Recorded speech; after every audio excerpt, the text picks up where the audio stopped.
Do you know a person called Simpiwe Buthelezi?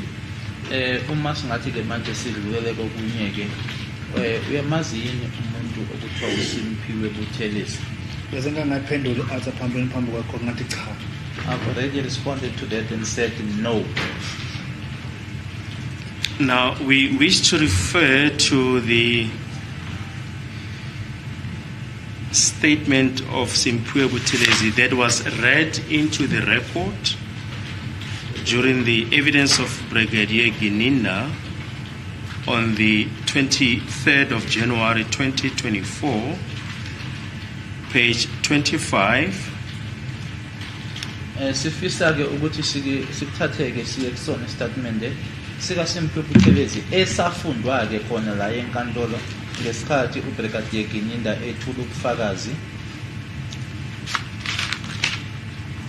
It says at line 20, Brigadier Gininda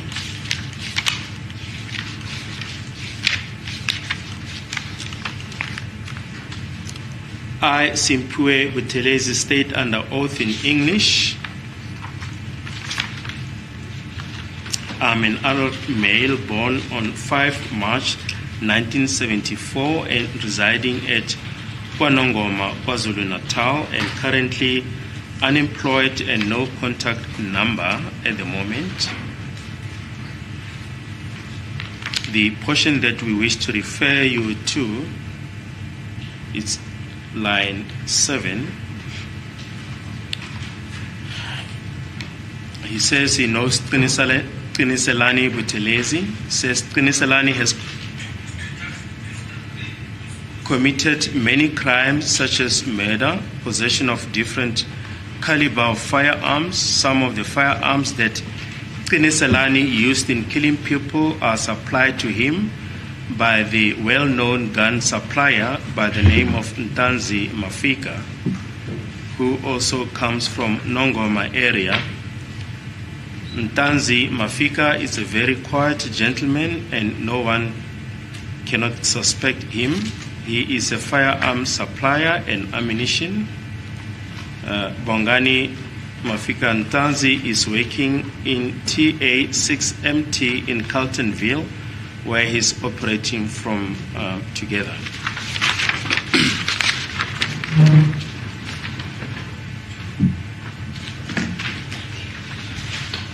Anake istatement lesike asho mshushisi ukuthi ke safundwa ke khona la enkantolo ngesikhathi uBrigadier Gininda ethula ubufakazi. Sifundeka ngalendlela. Mina Simpiwe Buthelezi ngiyasho ke phansi kwesifungo lesingisi umuntu wesilisa osekhulileke ngazalwa nge-5 March 1974 futhi ngihlala kwaNongoma KwaZulu-Natal. Manje nje angisebenzi futhi ke anginayo nenamba. Okwamanje ngiyamazi uQiniselani Buthelezi noma ngimazi ke mazi njengomkhwanazi. Sibuya ke kwindawo eyodwa eMahlabathini kwaNongoma la esakhulela khona sobabili. Uyaziwa ke noma ke uyinkabi eyaziwayo ke eNatal kanye naseGoli. Qiniselani wenza ke amacala amaningi obugebengu afana nokubulala, utholakala nezibhamu ezahlukene. Ezinye zezibhamu uQiniselani ayisebenzisa ukubulala abantu uyithola noma zitholakala noma yena uyithola ke umuntu owaziwayo ke ohambisa ke ngezibhamu noma yebo ohambisa ngezibhamu ngegama lika Ntanzi Mafika naye obuya kwaNongoma. Ntanzi Mafika umuntu nje oyithulele noma yebo umuntu oyithulele, akekho umuntu ongabusola. Umuntu ke ohambisa ngezibhamu noma ke unikezela ngezibhamu kanye nezinhlamvu. UBongani Mafika Ntanzi usebenza eTA6MT eCarltonville, ila asebenzela khona.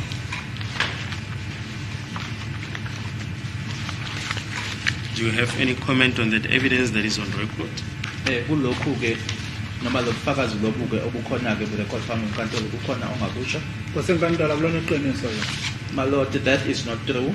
Number 1, uSimphiwe angimazi. Firstly, I don't know Simpiwe.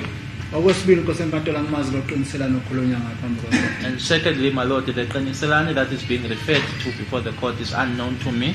Okukhomba konke ngosenkantolo lenkulumo efundwa la ayikhulunywa ngoSimphiwe ikhulunywa uGeninda. Ngisho usibiyani nebengalazi igama lamuntu ngubongani.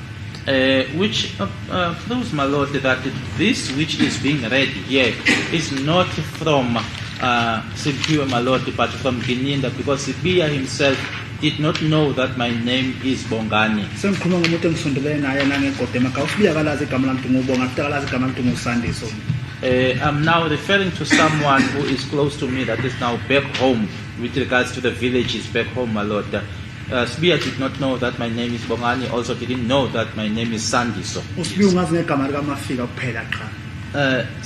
Sibiya only knows me by the name Mafika. Siphinde futhi sicacisela ngosenkantolo lete yasemahlabathini noNongoma. Ngosenkantolo zindawo ehlukene lezi. With regards to Mahlabathini and Nongoma, these are different places, my Lord. Okukhomba khona uGeninda usenezimithi uqambela umuntu abatamanga uthi nguye wakhuluma lento. Which means, my Lord, or which is very clear, my Lord, that the Geninda is telling lies on behalf of this person, saying that this person said this. So he read from the affidavit of Simpiwe Buthelezi. Wayefunda ke i-statement esifungele sakhe uSimpiwe Buthelezi. Simpiwe ngosenkantolo ngikhonakala ukuthi wabhala istatement ngenkulumo engayizwe court ukuthi waphuma ejele ehlanye. Ngifana istatement uphuma ejele ehlanye. I do not think, my Lord, that Simpiwe made a statement or wrote a statement based on what I heard here in court, my Lord, that when he left the prison, my Lord, he was not in his senses, my Lord, or he was not a sane person. Yeah, and Mafika is your name. That's the name that you are commonly known with. Umafika igama obizwa ngalo angithi. Alibizwa ngoSimphiwe labizwa uGeninda lelo gama lelo. Not by Simpiwe, it's Geninda who referred to by that name. Na ngisho isithombe saSimphiwe ngisikhomba kazi ngabe kodwa ngoyena angimazi. Even if Simpiwe's photo would appear, my Lord, I would not be able to point it out because I don't know him. The question was, the name of Mafika is the name that you are commonly known with. Umbuzo ubuthi igama likaMafika igama owaziwa ngalo. Igama lami ngosenkantolo. It's my name, my Lord. Simpiwe akalazi lelo gama ngosenkantolo nama ngimazi. Simpiwe doesn't know that name and I also don't know him. Ngisho loqiniselana lokhunywa ngaphambi kwekoti la akangazi nangangimazi ngisho igama lami akalazi. Even the Qiniselani that is being mentioned here, my Lord, I don't know Qiniselani. He doesn't know me, also doesn't know my name. Now, the other aspect that we wish to refer to, it's the allegation that you made in your evidence regarding the outcome of the possession of ammunition case in Trabani. Okunye ke esifisa ukuthi sikhulumisane nawe ngakho ke insolo ke owazenza ke mayelana nesinqumo ke esaphuma ke kwicala leyinhlamvu laseThabane. You recall that you alleged that the court, in acquitting you, made adverse findings regarding the some of the state witnesses. You mentioned in particular Sergeant Mokola. Uzokhumbula ukuthi khona ke okushilo othi ke inkantolo kwaba isinqumo senkantolo ke ngakwabanye ofakazi ke ikakhulukazi ke uSergeant uMkhula uthi ke ikhona inkantolo eyakusho ngabo. We have since obtained a copy of the judgment handed down on the 3rd of November 2021. Siyathatha ke ikopi yaso ke isinqumo senkantolo sange-3 November 2021. And we wish to posit to you that there were no such adverse inferences against either Sergeant Mukhani or Sergeant Mokola. ukuthi ke asikutholanga ke noma akukho lokhu okushilo ke wena ke ukuthi ke inkantolo yakusho ngofakazi kakhulukazi uSergeant Mugane kanye noSergeant Umukhula. The main reason why you were acquitted was that the court found that it cannot be the only inference to be drawn that you possess the ammunition, as your girlfriend also had access to your room.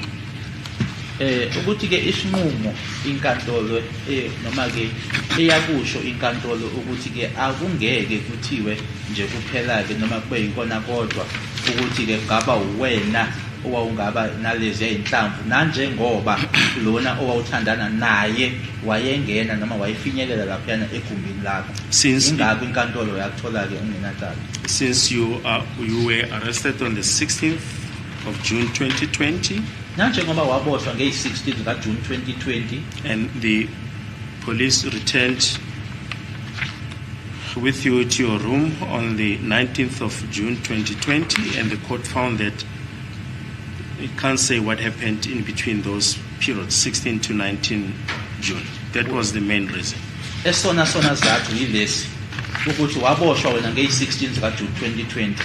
Amaphoyisa abuyela nawe kwakho la uhlala khona nge-19 ka June 2020 ukuthi ke inkantolo yase ithi ke okwenzeka phakathi kwe-16 ka June ne-19 ka June akwazeki manje ke ayingeke inkantolo isho ngesiqinisekiso ukuthi inhlamvu leziyana yezakho yileso isinqumo inkantolo yafinyelela kusona. Akusona kusona lesenkosi inkantolo. That was not the only influence, my lord. Ngoba icourt yambuza yena uSergeant Mugane esebhokisini ukuthi ngesikhathi engibopha yayingekho SAPS amaphoyisa uniform wavuma ukuthi abekho kwathiwa why indlame engayiseshanga ngelanga lokuqala. Because he was Sergeant Mugane was asked by the court if the uniform members were not there on the day of my. He then said they were there. He was then asked why did they not search my house on the first day. Yes, but as I said, that was the main reason. If you want to look at the judgment, you can do so by all means.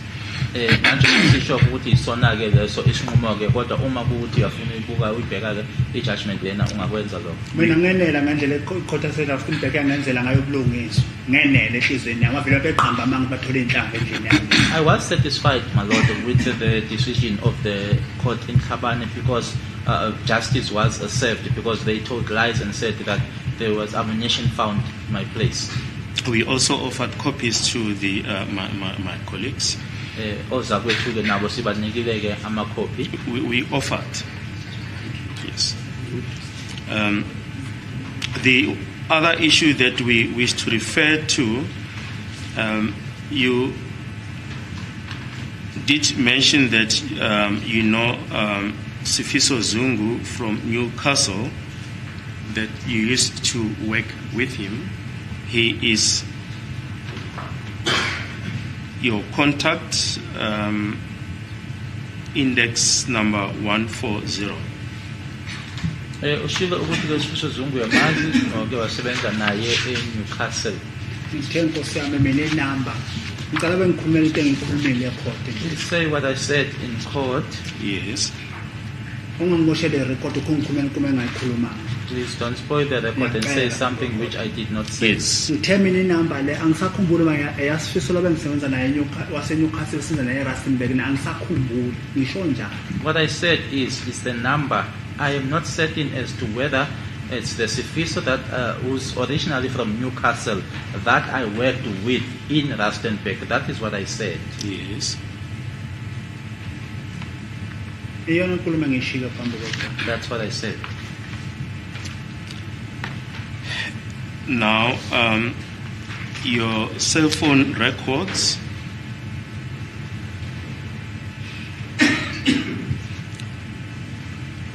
indicate that there was contact between you and Sifiso Zungu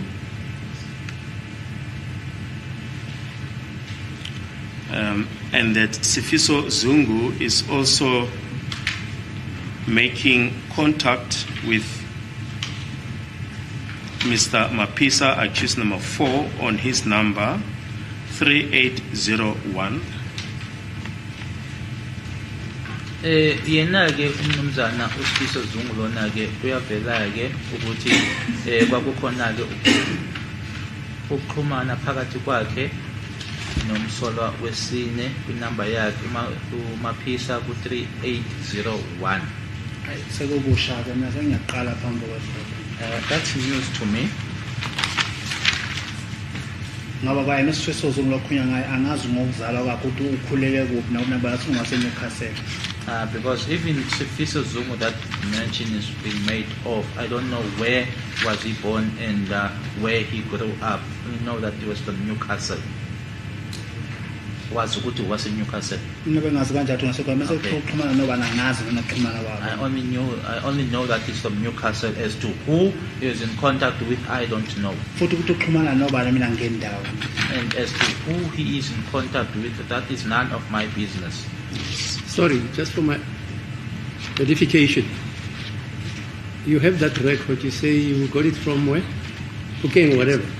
Yes, It's a judgment. Yes. I'm not going to read it, but when you read that judgment, does the magistrate speak about ammunition? Or he speaks about oranges? Well, it speaks about He ammunition. speaks about ammunition, Yes. which was involved in this case. Yes, indeed. Okay, thanks. Befuna nje ukwazi-ke ukuthi kule sinqumo senkantolo Sorry, madam, for clarification. Which was involved in which case? The Kamane case or the 636? Where Mr. Ntansi apparently was involved in. The Kamane matter. Yeah, I think it was in Tabani. It was in Tabani, no? Yes, it was in Tabani. befuna ukwazi-ke ukuthi lapho umehluleli i-magistrate imantshi iyakhuluma yini ngenhlamvu lapho kule sinqumo sayo. My Lord, we are at the tail end of the cross-examination. Yeah. We should be done by Tuesday. What's that? Okay. Can we then adjourn until Tuesday? Tuesday, okay. Sisezoqeda-ke uyacela ukuthi siqhubeke ngolwesibili.